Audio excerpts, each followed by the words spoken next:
Ribuan tahun lalu kita mengenal roda, 100 tahun lalu kita bisa terbang ke angkasa. Sekarang teknologi udah bawa kita bisa sampai ke laut terdalam, bahkan sampai berkali-kali mendarat di bulan. Tapi pertanyaannya, kenapa sampai sekarang masih belum ada mobil yang bisa terbang?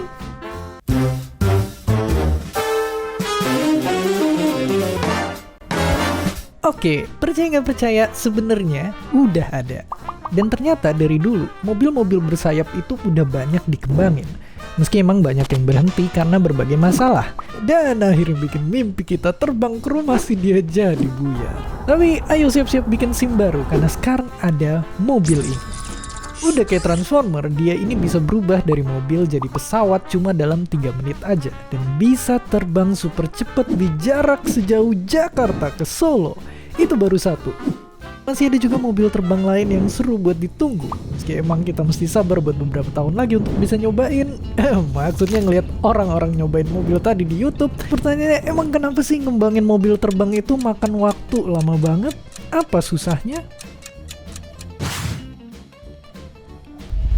Selain alasan-alasan yang udah ketebak ini, nyatanya bikin gabungan mobil dan pesawat itu susah banget karena beberapa fungsi yang malah berlawanan. Jadi intinya gini, mobil itu didesain buat nyiptain gaya dorong biar jalan ke depan, sedangkan badan pesawat dibuat untuk bisa naik ke atas. Terus biar bisa jalan, mobil itu harus dibuat lebar dan berat. Dan sebaliknya, pesawat malah harus ringan dan tipis biar bisa terbang. Belum lagi soal mesin yang diduga bakal boros dan adanya bagian-bagian mobil yang bisa ngehambat terbang. Karena kalau sampai mogok di langit, gak cuma susah nyari bengkel terdekat, tapi juga udah mesti nyiapin surat wasiat.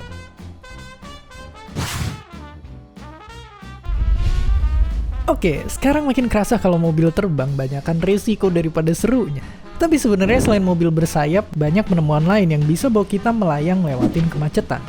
Contohnya ada papan terbang ini yang bisa bawa kita terbang bebas kayak burung. Atau ada juga kendaraan bernama Ribet ini yang bisa lepas landas dan mendarat kayak helikopter. Alias nggak perlu ngegas di landasan panjang.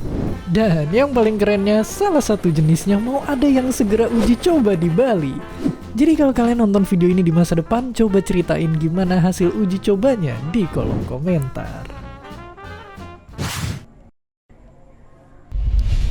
Berkaca dari sejarah, industri mobil ngalamin revolusi berkat sosok orang ini. Saat orang-orang katanya pengen punya kuda-kuda yang lebih cepat, ia justru hadir bukan dengan kuda super, tapi mobil yang justru terjangkau.